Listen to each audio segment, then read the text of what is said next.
Assalamualaikum warahmatullahi wabarakatuh. Di dalam sebuah hadis Rasulullah SAW kita temukan bahwa Rasulullah berkata bahwa malaikat tidak akan masuk ke dalam rumah seseorang jika di dalam rumah itu ada orang memelihara anjing. Jika di rumah itu ada anjing, artinya malaikat tidak akan masuk ke dalam rumah tersebut. Lalu apakah dengan bunyi hadis ini kita memutuskan bahwa malaikat takut dengan anjing atau malaikat tidak berani sama anjing? Tentu saja hadis ini tidak bisa diartikan sedemikian. Sebab kata anjing di situ bukan kata anjing pada jasad, bukan kata anjing pada bentuk anjing itu. Tapi anjing yang dimaksud adalah sebuah kata kiasan, yaitu sifat anjing itu tersebut. Kemudian rumah, apakah rumah itu yang dimaksud adalah rumah lahiriah, yaitu rumah yang ditinggali oleh jasad? Tentu saja tidak. Ingatlah bahwa kolbunya orang-orang beriman itu adalah Baitullah. Itu berarti bahwa rumah yang dimaksud Rasulullah adalah kolbu, adalah jiwa kita. Jiwa kita itulah yang dimaksud bersifat anjing.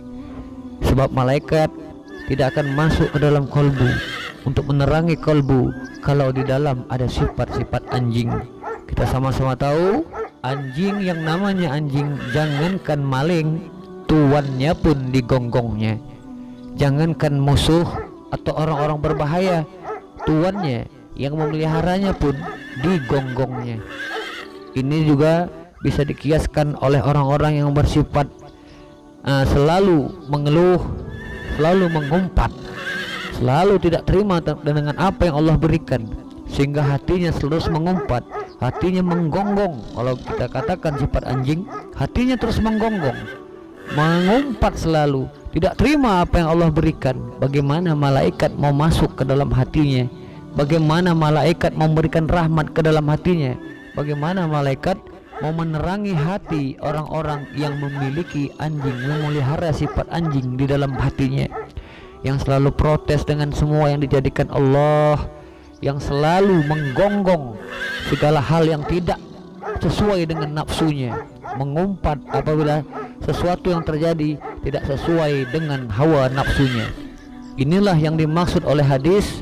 Yang dimaksud hadis tersebut bahwa malaikat tidak akan masuk ke dalam rumah orang-orang yang memelihara anjing. Jadi anjing itu bukan anjing pada jasadnya, bukan anjing pada makhluk atau bentuknya, tapi anjing di situ adalah kata sifatnya, sifat anjing yang selalu menggonggong, mengumpat, yang selalu protes dengan kejadian-kejadian yang diberikan Allah kepadanya, padahal itu afal Allah semata, yang selalu tidak terima dengan apapun yang bertentangan dengan hawa nafsunya, walaupun itu mendatangkan ridha Allah. Itulah sifat-sifat anjing. Nah, bagaimana malaikat mau masuk ke dalam kalbu orang-orang yang memelihara anjing di dalam hatinya, dalam rumahnya?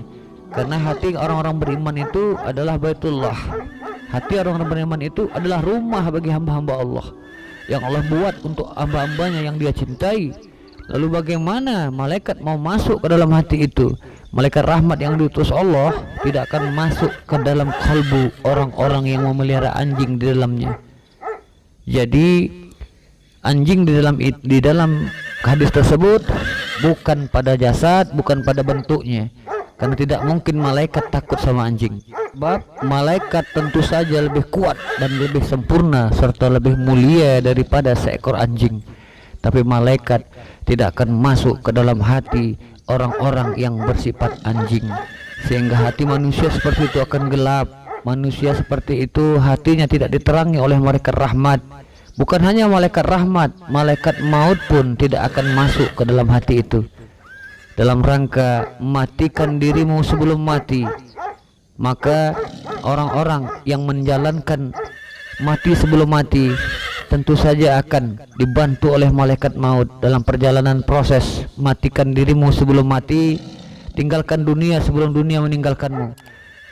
Dalam kiasan ini, malaikat maut juga tidak membantu kita dalam hal mati sebelum mati, sebab malaikat tidak akan masuk ke dalam hati manusia yang ada memelihara anjing di dalamnya, baik malaikat rahmat ataupun malaikat maut, dengan konteks yang disebutkan tadi, yaitu mati sebelum mati. Maka orang-orang seperti itu tidak akan bisa mati, dalam arti tidak akan bisa dia meninggalkan dunia sampai dunia meninggalkan dia. Dia tidak akan bisa mematikan dirinya dari pengaruh dunia, karena malaikat maut tidak membantunya untuk mematikan diri dalam arti maknawi, karena di dalam hatinya ada memelihara anjing atau sifat-sifat anjing tadi. Semoga Allah melindungi kita dan menjaga hati kita dari sifat-sifat tercela. Semoga Allah melindungi kita dari sifat-sifat anjing yang selalu protes terhadap afal Allah, selalu protes atas takdir Allah, tidak terima apabila sesuatu yang terjadi bertentangan dengan hawa nafsunya, tapi dia gembira saat sesuatu yang terjadi menuruti hawa nafsunya. Maka dia bersifat seperti binatang, seperti anjing. Semoga Allah menjagakan kita, mensucikan hati kita dari hal-hal yang demikian. Ini sajalah, semoga bermanfaat dan semoga ada hikmahnya. Mohon maaf atas segala kekurangan. Semoga Allah lah yang menutupi segala kekurangan ini, dan semoga bisa dipahami dan semoga menjadi manfaat ke depannya. Usikum binafsihi bitaqwallah. Wassalamualaikum warahmatullahi wabarakatuh.